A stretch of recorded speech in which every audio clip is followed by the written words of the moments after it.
I purposefully said no to certain bills because I did not want to come to the House Courts of Justice Committee.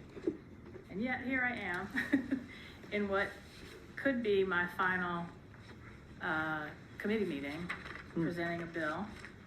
And I'm kind of glad it's a committee that I served on at one time. So I just say that context. This is a constitutional amendment that you all have heard before. I suspect the result will be the same. I suspect the arguments will be the same. I suspect that, although I would love to think that my oratorical skills will change the outcome, I am a realist. But what this amendment does is provide it's the first year of a constitutional amendment for reproductive freedom in the Virginia Constitution. What it was intended to do was to put a right to reproductive freedom that is in line with the right that was overturned by the U.S. Supreme Court in the Dobbs decision. I am going to, and I know you have a lot of testimony to take, I am going to read a statement from the American Congress of Gynecologists, because I think they sum up better what this amendment is all about. We recognize that abortion can be a complicated topic for some.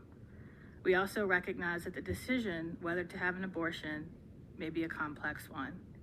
It is for these very reasons that this decision should be left to a patient and their trusted healthcare professional.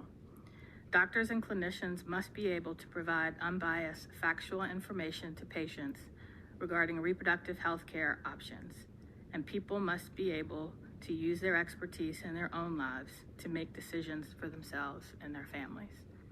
That's what this amendment is all about. We had a federal right to privacy that included the right to an abortion for most of my life. I was a month old when the Roe decision came down. I took for granted my entire life, my entire childbearing years, which I am still in. Although if I get pregnant, I will likely die, having almost died in childbirth.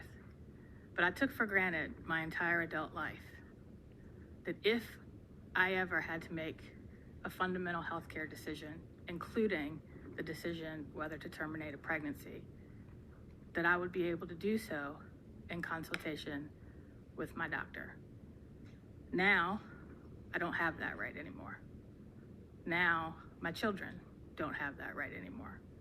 And so this amendment is to put that right in our state constitution, because the Supreme Court has put this fundamental question back in the political sphere.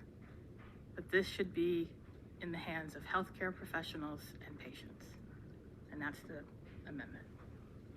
Thank you. Questions by members on the committee?